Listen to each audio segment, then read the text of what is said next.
Hello दोस्तों, welcome to logic skill foundation. आज का हमारा टॉपिक है ग्राइंडिंग एंड गेजेस। तो आज हम लोग जानेंगे ग्राइंडिंग के कितने प्रकार होते हैं या फिर कितने टाइप से किए जा सकते हैं, है ना, और गेजेस के बारे में। तो चलिए शुरू करते हैं।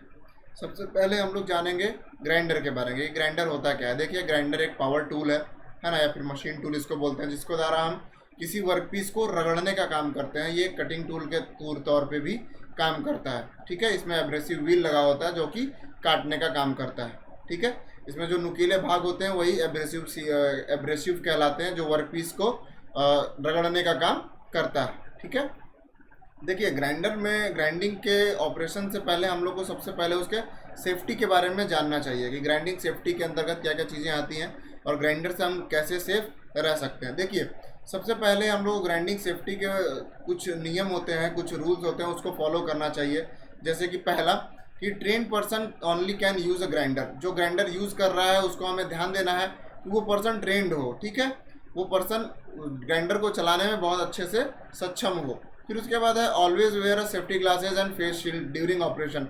जब भी ऑपरेशन कर रहा हो, जब भी वो क्रिया कर रहा हो, तो उस समय पे उसको हमेशा फेस शील्ड या फिर ग्लासेस पहन के रखना चाहिए, ताकि जो एब्रेसिव है या फिर जो लोहे के छोटे छोटे चिप्स हैं वो हमारे चेहरे या आँखों को नुकसान ना पहुँचा सके। फिर उसके बाद है wear cloth fitting gloves and coat और हैवी शर्ट फॉर प्रोटेक्शन। देखिए, जो वेल्डिंग शूट होता है, वेल्डिंग सूट में पैंट और जो शूट होता है, ऊपर का शर्ट होता है, ये हैवी होता है, ये लेदर का होता है या फिर ये हैवी मटेरियल का बना होता है। उसके अलावा ग्लव्स हमारे लेदर के होने चाहिए, जो कि जो परफेक्ट क्लॉथिंग के अंतर्गत आती हैं। फिर उसके बाद है चेंज डैमेज रिस्क, है ना। जो डैमेज डिस्क है, जो हमारा ग्राइंडिंग व्हील है ना, वो अगर डैमेज है, कहीं से भी थोड़ा सा भी डैमेज है, तो उसको हमें तुरंत चेंज कर देना चाहिए। क्योंकि जब आरपीएम पे घूमेगा, जो ग्राइंडिंग स्पीड है ना, उसका आरपीएम, ग्राइंडिंग मशीन का आरपीएम जो होता है वो बहुत ज़्यादा होता है। उस स्थिति में अगर हमारा डिस्क जो है वो अगर टूटा या फिर कुछ डैमेज है जिस वजह से उसमें क्रैक है अगर, तो वो टूट के, उसका एक हिस्सा कोई टूट के जाएगा तो वो बहुत ज़्यादा नुकसान पहुंचा सकता है। फिर उसके बाद है रिमूव नेवर गार्ड। जो भी गार्ड है ग्राइंडिंग मशीन में, आप देखे होंगे ग्राइंडर का गार्ड होता है, वो गार्ड कभी भी निकालना नहीं चाहिए। वो गार्ड हमारी सेफ्टी को ही देख के लगाया जाता है। ठीक है, फिर उसके बाद रिप्लेस ग्राइंडर इफ डैमेज। अगर कोई ग्राइंडर हमारा थोड़ा भी डैमेज है तो उसको हम तुरंत रिप्लेस करके दूसरा ग्राइंडर यूज़ कर सकते हैं। तो ये सारे ग्राइंडिंग के सेफ्टी जो है रूल्स हैं। ठीक है, इन सारे चीज़ों के बिना आप लोग ग्राइंडिंग करना सेफ नहीं होता। फिर उसके अलावा हमने ये चीज़ें तो अपने लिए और हमारे ग्राइंडिंग, जब हमारा मशीन है और हम अपने लिए, मतलब सेल्फ सेफ्टी और मशीन सेफ्टी में हम ये चीज़ कर लिए हैं। ठीक, लेकिन वर्कशॉप की सेफ्टी, जहाँ पे हमारा वर्कशॉप और वर्क की सेफ्टी के लिए हमें क्या करना होगा। देखिए, दूसरा पिक्चर आपको यहाँ दिख रहा होगा। ठीक है, इस पर्सन ने पूरा पीपीई किट पहन रखा है, ग्राइंडर भी इसने सही से यूज़ कर रहा है। ठीक है, लेकिन इसका सीनियर फिर भी डांट रहा है। तो इसने पूछा कि भाई अब क्या हुआ, मैंने पीपीई किट तो पहन रखा है जो तुमने बोला था, है ना। लेकिन इसका देखिए, इसमें एक चीज़, एक पिक्चर में इस गौर कीजिए आप कि ये जो चिंगारियाँ हैं, जो ये स्पैटर्स उड़ रहे हैं, ये स्पैटर्स कहाँ जा रहे हैं। यहाँ पे देखिए वार्निंग लिखा हुआ है ना डब्बे पे, वार्निंग फ्लेमेबल लिक्विड। इसमें ज्वलनशील पदार्थ रखा हुआ है, जो कि आग लगने के बहुत ज़्यादा चांसेस यहाँ पे बढ़ जाएंगे अगर वहाँ पे ग्राइंडर के जो स्पैटर्स हैं या चिंगारियाँ हैं वो जाएंगी तो। ठीक है, तो ये चीज़ें भी ज़रूरी होती हैं। हम ग्राइंडिंग जहाँ कर रहे हैं वहाँ पे आसपास भी देख लेना चाहिए, है ना। हम अपने मशीन और अपने आप को तो देखेंगे ही, साथ में हमें आसपास की चीज़ें भी देख लेनी चाहिए कि हमें उस जगह पे क्या क्या चीज़ें सेफ रखनी है। फिर उसके बाद हम लोग आते हैं कि ग्राइंडिंग सेफ्टी का जो कॉन्सेप्ट होता है वो होता कैसे है एक्चुअल में। देखिए, जो ग्राइंडर है वो एक कटिंग टूल है। ठीक है, उसका काम है काटना, चाहे वो कोई भी चीज़ हो, उसका काम है घिसना और काटना। तो वो हमेशा हमारी तरफ भी आकर्षित होगा। ठीक है, तो हमें उससे बचना है। तो उससे बचने के लिए हमें क्या करना होगा। सबसे पहला तो जो ग्राइंडर सेफ्टी का जो गार्ड होता है, ठीक है, जो ग्राइंडर का गार्ड होता है, उस गार्ड को हमें लगा लेना चाहिए। अगर नहीं लगा है तो, और लगा हुआ है तो उसको निकालना नहीं चाहिए। तो वो गार्ड हमें 50% सुरक्षा वो सिर्फ गार्ड ही दे देता है, जो स्पैटर्स जो हमारी तरफ उड़ के आते हैं उनसे बचाने के लिए। फिर उसके बाद अगर हमने गार्ड नहीं लगाया है ना, हमने ग्राइंडर का जो गार्ड है वो भी निकाल दिया और अपना जो गार्ड हमने गॉगल्स या फेस शील्ड निकाला है वो भी हटा दिया है। तो यहाँ पे देखिए, इस पिक्चर में ग्राइंडिंग हम करेंगे तो, लेकिन हमारी आंखें बंद हो जाएंगी। क्यों? क्योंकि उस जगह पे स्पैटर्स इतने ज़्यादा उड़ेंगे या फिर धूल उड़ेगा कि उस जगह पे हमारे आंखों के द्वारा हम कुछ देख नहीं सकते। तो हमने आंखें बंद कर ली, उसके बाद अगर हम ग्राइंडिंग कर रहे हैं आंख बंद करके, तो क्या कंफर्म है ये, फिर ये चीज़ श्योर नहीं है कि हम जिस जगह पे ग्राइंडर कर रहे हैं वो सही जगह है कि नहीं है, और उस ग्राइंडिंग की वजह से हो सकता है हम अपने आप में भी अपने हाथों में टच कर लें या फिर अपने कपड़े में टच कर लें। तो ये सारी चीज़ें जब हमें सेफ्टी के साथ देखें तो बहुत ज़्यादा घातक हो जाती हैं। फिर उसके बाद एक ऑप्शन है या फिर एक पर्सन है, देखिए जैसे एक इंसान है, वो अपने दोस्त को क्या कर रहा है, मजाक मजाक कर रहा है उसके साथ, या फिर वो काम करते समय मजाक बिल्कुल नहीं करना चाहिए। ठीक है, मजाक देखिए मजाक मजाक में ही कभी कभी होता है कि दुर्घटनाएं बड़ी हो जाती हैं। तो जैसे इस पर्सन को देखिए, ये क्या कर रहा है, अपने दोस्त को डरा रहा है कि भाई ये देखो ग्राइंडर चल रहा है, मैं इससे काट दूँ, मैं इससे काट दूँ। इसमें होता क्या है कि बाई चांस अगर ग्राइंडर टच भी हो गया तो वो बहुत ज़्यादा नुकसान पहुंचा सकता है उसके सहपाठी को। ठीक है, तो ये सारी चीज़ें बहुत ज़्यादा ध्यान देनी चाहिए एक वर्कशॉप के अंतर में। फिर उसके बाद हम आते हैं type of grinding machine. Grinding machine कितने टाइप की होती हैं? देखिए ग्राइंडिंग मशीन 4 होती हैं, surface grinding machine, cylindrical, internal grinding और tool and cutter grinding machine. तो ये 4 टाइप की मशीनें हैं जिनके बारे में हम लोग डिटेल में जानेंगे। तो सबसे पहले आते हैं सरफेस ग्राइंडिंग मशीन। देखिए इन चारों का जो विभाजन किया गया, चारों को बांटा गया है, ये 4 टाइप इसलिए बनाए गए हैं क्योंकि हमारे वर्क पीस के हिसाब से ये 4 प्रकार के होते हैं, लेकिन जो हमारे यूज करने का जो तरीका है, जो प्रोसेस है, उस हिसाब से बहुत सारे ग्राइंडिंग मशीनें हैं। ठीक है, तो ये हमारे वर्क पीस के हिसाब से जो वर्गीकृत किया गया है मशीनों को, वो उनके वर्क पीस का जो आकार होता है, जो शेप होता है, उसके आधार पर ये क्लासिफिकेशन है मशीनों का। तो सबसे पहले आते हैं हम लोग सरफेस ग्राइंडिंग मशीन पे। तो इस मशीन का यूज़ हम लोग वहाँ करते हैं जहाँ पे किसी प्लेन सतह के सरफेस को हमें ग्राइंडर करने की ज़रूरत पड़ती है, उसको चिकना करने की ज़रूरत पड़ती है, वहाँ पे हम लोग सरफेस ग्राइंडिंग मशीन का यूज़ करते हैं। फिर उसके बाद आते हैं सिलेंड्रिकल। जब हम किसी बेलनाकार वस्तु की बाहरी स्थिति, बाहरी जो संरचना है या फिर बाहरी सतह पे हमें ग्राइंडिंग करनी है। ठीक है, बेलनाकार वस्तु है कोई, जैसे कि रॉड है, रॉड की बाहरी सतह पे हमें ग्राइंडिंग करने की ज़रूरत है, तो हम सिलेंड्रिकल ग्राइंडिंग मशीन का यूज़ करते हैं। ठीक है, उसके बाद अगर इंटरनल, जैसे कि उसी बेलनाकार वस्तु और खोखली है, कोई पाइप है जिसके अंदर के साइड में हमें ग्राइंडिंग का प्रोसेस करना है या फिर ग्राइंडिंग करके उसको किसी और कार्य में यूज़ करना है। ठीक है, तो उसके लिए हम लोग इंटरनल ग्राइंडिंग मशीन का यूज़ करते हैं। ठीक है, तो ये मशीन का जो प्रकार है ये वर्कपीस के हिसाब से चेंज हो गया। फिर उसके बाद टूल एंड कटर, जैसे कि बहुत सारे हम लोगों के कटिंग टूल्स होते हैं, जैसे चीजल हो गया या फिर जो आरी ब्लेड होता है, उन सारे चीज़ों में हमें जब भी उनकी धार को तेज करने का, ड्रिल बीट हो गया है ना, तो इन सब चीज़ों को एक एंगल में हमको ग्राइंडिंग करने की ज़रूरत पड़ती है। जो उनका एजेस बनता है वो एजेस एक एंगल में होते हैं। ठीक है, उसका एक कोण होता है, उस कोण में हमें जब भी ग्राइंडिंग करने की ज़रूरत होती है तो हम लोग tool and cutter grinding machine use करते हैं। तो ये सारी मशीनें क्या, ये सारी मशीनें इंडस्ट्रीज़ में अलग अलग वर्कपीस के हिसाब से अलग अलग डिज़ाइन और अलग अलग शेप में बनी हुई होती हैं। ठीक है, फिर उसके बाद हम लोग आते हैं सबसे साधारणतः जो जब जनरली यूज होता है वो है बेंच ग्राइंडर। ठीक है, बेंच ग्राइंडर क्या होता है, एक फिटर शॉप में ये परमानेंटली एक बेंच के ऊपर नट और बोल्ट की सहायता से इसको कसा टाइट किया जाता है। ठीक है, ये कसा रहता है। फिर उसके बाद बेंच ग्राइंडर में ही इसमें देखिए दोनों साइड में व्हील लगे होते हैं, जिनको कटिंग व्हील या फिर ग्राइंडिंग व्हील भी बोलते हैं। ठीक है, ग्राइंडिंग व्हील में जो एब्रेसिव होते हैं वो काटने और घिसने का काम करते हैं। ठीक है, इनके ग्रेड अलग अलग होते हैं जिनके बारे में हम लोग आगे जानेंगे। ठीक है, तो बेंच ग्राइंडर का काम है ये एक जगह पे फिक्स और एक ही स्थिति में कई सारे, इसमें हम ड्रिल बीट का भी, चीजल का भी, है ना, और गेजेस का भी, बहुत सारी चीज़ों का हम लोग ग्राइंडिंग कर सकते हैं बहुत सारी चीज़ों के ऊपर में। ठीक है, फिर उसके बाद हम लोग आते हैं पोर्टेबल ग्राइंडर में। देखिए ये जो पोर्टेबल ग्राइंडर है ये सबसे ज़्यादा यूज होने वाला कॉमन सा ग्राइंडिंग मशीन है। ठीक है, इस मशीन के ऊपर हम लोग क्या करते हैं, इसके द्वारा जैसे हमारा कोई वर्कपीस ऐसा है जिसको हम अपने मशीन पे नहीं ला सकते हैं, उस जगह पे ही हमको जाके ग्राइंडिंग करना होता है, तो ये पोर्टेबल हो जाता है। इसको हम कहीं पे भी अपने साथ ले जा सकते हैं और इसके द्वारा ग्राइंडिंग का जो प्रोसेस है वो हम लोग कंप्लीट कर सकते हैं। इसके द्वारा हम ग्राइंडिंग के अलावा कटिंग और पॉलिशिंग का भी काम कर सकते हैं। ठीक है, तो इसके द्वारा ये पोर्टेबल ग्राइंडर इसीलिए इसको बोला गया क्योंकि इसको हम एक से ज़्यादा कामों के लिए यूज़ कर सकते हैं और एक से ज़्यादा स्थितियों में हम इसको सिचुएशंस में यूज़ कर सकते हैं। ठीक है, फिर उसके बाद हम लोग आते हैं ग्राइंडिंग व्हील। ग्राइंडिंग व्हील के जो शेप होते हैं, देखिए कई सारे अलग अलग कामों के लिए अलग अलग ग्राइंडिंग व्हील होते हैं। ठीक है, तो स्ट्रेट ग्राइंडिंग व्हील जो कि जनरली सब जगह यूज होता है, जो बेंच ग्राइंडर है उसमें यूज़ किया जाता है। टेपर जो ग्राइंडिंग व्हील है इसको सरफेस ग्राइंडिंग व्हील पे या फिर पोर्टेबल ग्राइंडिंग मशीन में इसको यूज़ किया जाता है। किस लिए, जब हमें किसी वर्कपीस पे उसकी सतह पे खांचा बनाना होता है, ग्रूव बनाना होता है, या फिर किसी कॉर्नर में वेल्डिंग करना होता है तो हम लोग इसको यूज़ करते हैं। उसी तरीके से फ्लैटिंग व्हील है, इसके द्वारा जब हमको किसी सतह पे ग्राइंडिंग करना होता है, ठीक है, या फिर जैसे कोई पोर्टेबल मशीन है हमारे पास जो पोर्टेबल ग्राइंडर है, उसके द्वारा हमें पेंट रिमूव करना है या फिर किसी बड़ी सतह पे हमको एक सतह को परमानेंटली प्लेन करना है, एकदम समतल करना है, तो हम लोग फ्लैटिंग व्हील का यूज़ करते हैं।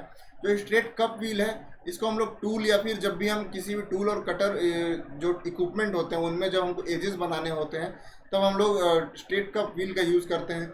डिस्क व्हील का यूज़ हम कहाँ करते हैं, जहाँ पे हमें एक एंगल में कोई चीज़ ग्राइंड करनी होती है, ठीक है, जैसे किसी सतह का एजेस बनाना है ना, किसी प्लेन सतह है उसके किनारे को चैम्फर करना, तो हम लोग इससे डिस्क व्हील से भी यूज़ कर सकते हैं। सिलेंड्रिकल व्हील जो है, सिलेंड्रिकल व्हील है, जो सिलेंड्रिकल ग्राइंडिंग मशीन है, जब हमको किसी बाहरी सतह पे यूज़ करना होता है तो स्ट्रेट व्हील है और सिलेंड्रिकल व्हील, ये दोनों व्हील एक दूसरे के सिमिलर होते हैं, मिलते जुलते होते हैं, ठीक है। तो सिमिलर इसलिए होते हैं कि दोनों का आकार सेम होता है, बस अंतर ये है कि जो इनर डाई होल होता है जिसके द्वारा इन व्हील को एक स्पिंडल में टाइट किया जाता है, ठीक है, एक एक्सिस में टाइट किया जाता है, वो होल जो होता है वो बड़ा और छोटा होता है। अगर सिलेंड्रिकल व्हील का जो है स्पिंडल होता है वो मोटे साइज का होता है, बड़े साइज का होता है, इसीलिए इसका जो इनर डाई होल है वो बड़ा होता है, ठीक है। अब हम लोग जानेंगे स्पेसिफिकेशन ऑफ ग्राइंडिंग व्हील। देखिए ग्राइंडिंग व्हील का जो स्पेसिफिकेशन है, ठीक है, उसको कैसे स्पेसिफाई करेंगे, उसको हम लोग उसकी जो विशेषता है हम लोग उसको कैसे पहचानेंगे। तो देखिए ग्राइंडिंग व्हील जब भी हम लोग लेने जाते हैं तो हर एक ग्राइंडिंग व्हील पे देखिए ये जो नंबर दिख रहा है आपको, ये नंबर अलग अलग होता है, ठीक है। तो इस नंबर के थ्रू हम पता कर सकते हैं कि वो ग्राइंडिंग व्हील किस काम के लिए है, उसको किस मशीन में यूज करेंगे, उसके द्वारा हम क्या क्या कार्य कर सकते हैं, उसका स्ट्रक्चर जो एब्रेसिव स्ट्रक्चर है वो क्या है ना, ग्राइंडिंग व्हील का ग्रेन क्या है, ठीक है, ग्रेन का जो साइज है वो, और ग्रेड क्या है, तो ये सारी चीज़ें हम इस नंबर के थ्रू ही पता कर सकते हैं। तो इस नंबर का डिटेल में हम जानेंगे। देखिए क्या होता है, जो पहला अक्षर होता है ए, उसका मतलब है एब्रेसिव का टाइप, जो एब्रेसिव है हमारे ग्राइंडर में वो किस टाइप के हैं, ठीक है। तो एब्रेसिव के जो टाइप होते हैं वो दो टाइप के होते हैं, एल्यूमिनियम ऑक्साइड और सिलिकॉन कार्बाइड के, ठीक है। तो अगर सिलिकॉन कार्बाइड होता है तो वहाँ पे सी लिखा हुआ रहेगा। जो ग्रेन साइज है, ग्रेन साइज देखिए, ग्रेन साइज जो होता है, जो हमारे एब्रेसिव है उनके जो साइज हैं, जो आपस में घनत्व तो बनाए हुए हैं, उनका जो साइज है वो डिपेंड करता है पर सेंटीमीटर स्क्वायर पे। तो वो कई सारे तरीकों से होते हैं, अलग अलग यूजेस के हिसाब से, है ना। वर्कपीस को स्मूथ या फिर वेरी फाइन, है ना। जब हमें जैसे रफ काम करना है तो कोर्स हो गया, जब नॉर्मल काम करना है तो मीडियम, जब बहुत ज़्यादा शुद्ध काम करना होता है तो फाइन और वेरी फाइन हम लोग यूज़ करते हैं, ठीक है। उसके बाद हमारा तीसरा जो नंबर आता है, जो अक्षर आता है वो है जे। जे इज इक्वल टू जो तीसरा अक्षर है उसका नंबर है ग्रेड। तो ये ग्रेड बताता है कि ग्राइंडिंग व्हील कौन से ग्रेड का है। तो ग्राइंडिंग व्हील के 3 ग्रेड में बांटे गए हुए होते हैं, ठीक है, सॉफ्ट, मीडियम और हार्ड। तो ग्राइंडिंग व्हील सॉफ्ट, मीडियम और हार्ड, अधिकतर जो सबसे ज़्यादा यूज होता है वो मीडियम जो होता है ग्राइंडिंग व्हील, वही यूज़ किया जाता है। तो ए से लेके आई तक जो अक्षर होते हैं उसके अंतर्गत आने वाले जितने भी ग्राइंडिंग व्हील है वो सॉफ्ट ग्राइंडिंग व्हील के अंतर्गत आते हैं। जैसे किसी लकड़ी के लिए या फिर पेंटिंग के लिए दीवारों से जो पेंट छुड़ाते हैं, उन सब चीज़ों के लिए जो ग्राइंडिंग व्हील आते हैं वो ए से आई के बीच में आते हैं, ठीक है। जो जे से लेके क्यू तक, ठीक है, जे से लेके क्यू के पहले वाले जो अक्षर पी तक होता है उस अक्षर तक मीडियम जो ग्रेन के होते हैं, जो मीडियम ग्रेड के ग्राइंडिंग व्हील होते हैं वो उस अक्षर के बीच आते हैं। फिर क्यू से लेके जेड तक ये हार्ड ग्रेड के ग्राइंडिंग व्हील के अंतर्गत आते हैं। फिर उसके बाद चौथा अक्षर है जो 8, है ना। यहाँ पे देखिए 8 दिख रहा है, ये स्ट्रक्चर को बताता है, ठीक है। यहाँ पे देखिए स्ट्रक्चर दिखा रहा है, तो ये डेंसिटी बताता है कि डेंसिटी के द्वारा जो घनत्व है उसके द्वारा स्ट्रक्चर कितने डेंसिटी का है, ठीक है। तो 8 या 5 जो भी है, तो ये डेंसिटी 1 से लेके 16 या फिर उससे अधिक तक हो सकता है। ये ऑप्शनल होता है, जो चौथा अंक है, चौथा अक्षर है, ये ऑप्शनल होता है, ये जरूरी नहीं है कि ग्राइंडिंग व्हील में हो या ना हो। फिर उसके बाद जो सबसे लास्ट अक्षर है, ठीक है, वो बताता है हमारा जो ग्राइंडिंग व्हील बना है। देखिए ग्राइंडिंग व्हील में जो एब्रेसिव होते हैं वो अलग अलग पाउडर के रूप में होते हैं, ठीक है। उन पाउडर को एक साथ बनाए रखने के लिए, एक साथ जोड़े रखने के लिए ग्लू का यूज़ किया जाता है या फिर बॉन्ड का यूज़ किया जाता है, ठीक है। तो वो बॉन्ड किस टाइप का है, बॉन्ड कई टाइप के होते हैं, जैसे वेट्रीफाइड, सिलिकेट, रबर, है ना, रेसिनॉइड, है ना, रेसिनॉइड, उसके बाद सिलिका हो गया या फिर ऑक्सीक्लोराइड, ये सारे अलग अलग बॉन्ड होते हैं। तो हमारा ये ग्राइंडिंग व्हील जो हमें स्क्रीन पे दिख रहा है ये कौन सा है, वेट्रीफाइड है। तो ये विट्रीफाइड बॉन्ड के द्वारा इसमें जो एब्रेसिव है वो जोड़े गए।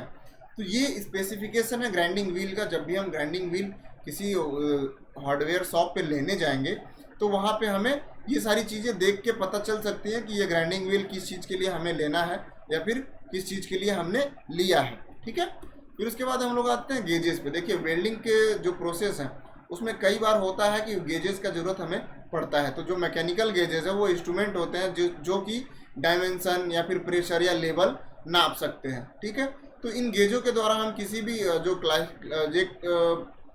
कह लीजिए जो एक डायमेंशन होता है ना, डायमेंशन के द्वारा किसी वस्तु का हम लोग डायमीटर, डेप्थ, हाइट है ना, उसकी ऊंचाई, गहराई, मोटाई, ये सारी चीज़ें हम लोग मापने की काम किससे करते हैं? गेजेस से करते हैं। ठीक है, जब भी हम मशीनिंग प्रक्रियाएं कर रहे होते हैं। ठीक, तो हम लोग कुछ गेजेस के बारे में जानेंगे जो कि आगे हैं।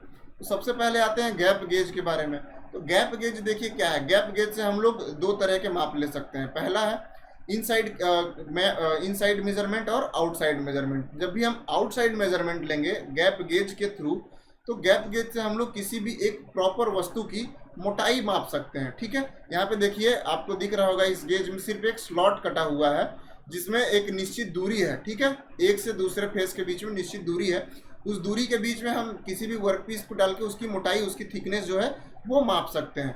और जो इनसाइड होता है ना, जो इनसाइड होता है वो गैप गेज का काम क्या है कि वो दो वर्कपीस हैं, अगर उनके बीच में कोई गैप है, दूरी है, तो उस दूरी को नापने के लिए हम लोग इनसाइड गैप गेज का यूज़ करते हैं। फिर उसके बाद हम आते हैं रेडियस गेज पे। रेडियस गेज क्या है? रेडियस गेज के द्वारा हम लोग किसी भी वस्तु का इनसाइड या आउटसाइड रेडियस मापने के लिए यूज़ करते हैं रेडियस गेज को।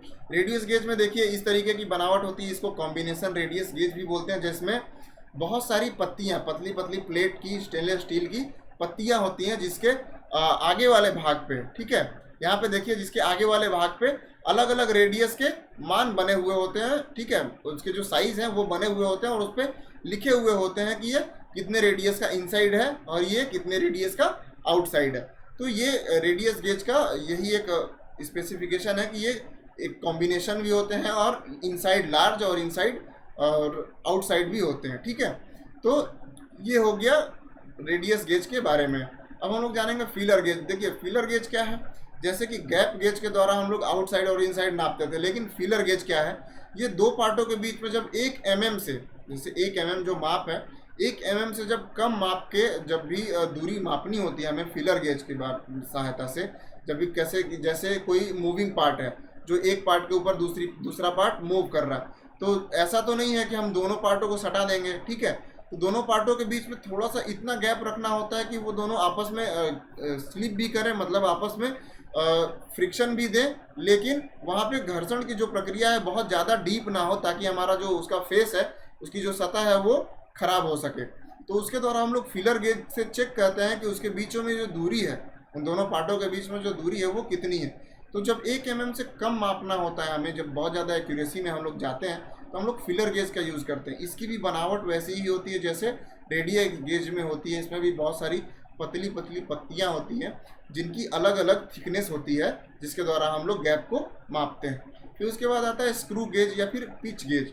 देखिए स्क्रू गेज और पिच गेज के द्वारा हम लोग क्या करते हैं, जैसे कोई बोल्ट है या फिर कोई स्क्रू है, उस पर जो बड़ी चूड़ियाँ हैं, चूड़ी जो थ्रेड बने हुई हैं, तो थ्रेड में कई सारे पार्ट होते हैं। ठीक है, तो जो नीचे वाला हिस्सा होता है, ठीक है, जैसे कि यहाँ पे आपको देख रहे हैं, ये जो नीचे का हिस्सा है इसको रूट बोलते हैं। ठीक है, और जो ये ऊपर का हिस्सा है, जो इसका कोर बनता है, जो हमें हमारे हाथों को फील होता है, जो ऊपर का हिस्सा, उसको क्रेस्ट बोलते हैं।